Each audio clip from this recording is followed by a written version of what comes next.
Assalamu alaikum warahmatullahi wabarakatuh. Kusoo dhawaada Gari Global Network. Maanta waxaan idin haynaa warbixin ku saabsan arrimaha siyaasadda, gobolka Daawa iyo wararka gudahaba. Warbixintuna waxaa noo diyaariyey walaalkeenna mudane Salaad. Warbixintuna waa sidatan. Kusoo dhawaada dhageysi wacan. السلام عليكم ورحمة الله وبركاته. halkani waa Gari Global Network. dhageystayaal kusoo dhawaada warbixin aan maanta idin hayno. warbixintaas oo ku saabsan deegaanka Soomaalida si aad uga barateen qaas ahaan gobolka Daawa. warbixintaas oo ku saabsan arrimaha siyaasadda iyo arrimaha kale. kusoo dhawaada dhageystayaal. waxaan markii hore ugu bilaabaynaa arrimaha siyaasadda ee gobolka Daawa. soddonkii sano oo lisoo dhaafay waxaa ka jiri jirtay gobolka Daawa in siyaasadda gobolka Daawa lagu qaybsan jiray beelaha ama jilibiyada hoose. 30 sano TPLF maamuleysay waddanka Itoobiya ayaa siyaasadda gobolka Daawa ay noqotay meel laga ganacsado oo geed hoostiisa beelaha iyo jihada hoose lagu kala qaybsanayay.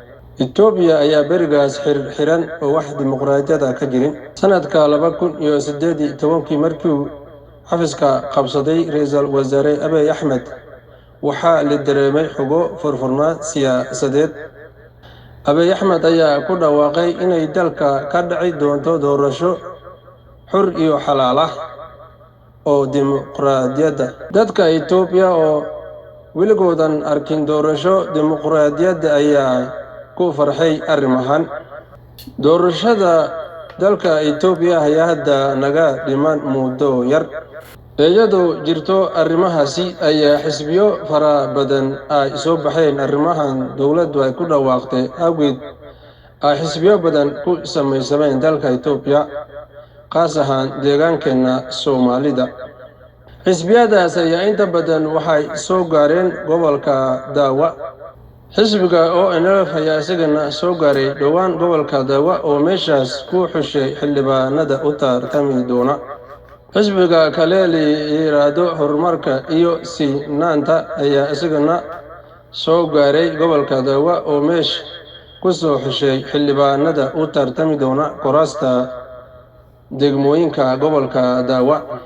gudoomiyaha gobolka Daawa oo fidhiya xafiiska ugu sarreeya gobolka ayaa isagana isku soo sharaxay xildhibaannimada degmada Mooyaale isagoo iska casilin xafiiska gobolka u fidhiyo.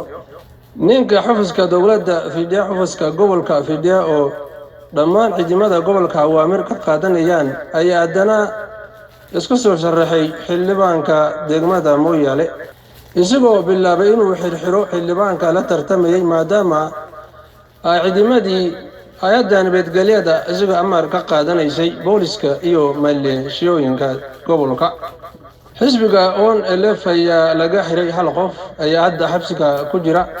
xisbiga kale Cadaaladda iyo Sinaanta ayaa isagana laga xiray 2 qof ayaa hadda ku xiran degmada Mooyaale.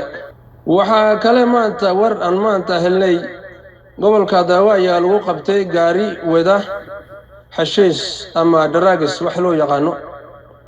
gaarigaas ayaa ciidanka liiw booliska ayaa maanta gacanta ku dhigay isagoo xashiis u wada dhinaca waddanka Kenya. gaarigaas ayaa markii la qabtay ayaa la weydiiyay ciidamada booliska caadiga sababta ay u sii daayeen gaariga. waxa ay sheegeen in madaxa maleeshiyada amar ku bixiyay in la sii daayo. madaxa maleeshiyada ayaa la soo dhigay xabsiga la dhigay maanta. markii xabsiga la dhigay ka bacdi isaguna wuxuu sheegay in mas'uulka isagu ugu sarreeya oo la yiraahdo Kukicha shir awaasa ka socdo shir nabadgelyada lagu xoojinayo awaasa ka socdo isagoo fidhiya ayaa intuu lacag ka qaatay gaariga drugs ama xashiiska wada intuu lacag ka qaatay ayaa amar ku bixiyay in la sii daayo. gaarigaas markii dambe ayaa waxaa gacanta ku dhigay ciidanka liiw booliska. xashiiskaas oo loo gudbinayo dhinaca waddanka Kenya. warkii waxaad kala socoteen raadiyaha Gari Global Network. maanta waa naga intaan mar kale isku soo noqonayno sidaas iyo nabadgelyo.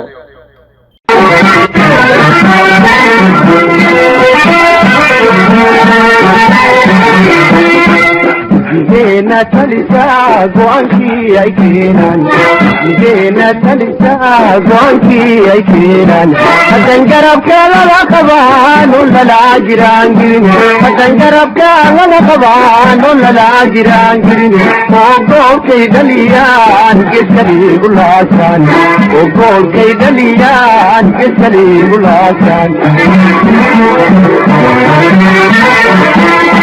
ummadi garaabdihi iyaadays gargaarte haddii ay isku daysaan ummadi garaabdihi iyaadays gargaarte haddii ay isku daysaan guulaystayaalo heedhaw tola dowradii sareysay gaari karayaan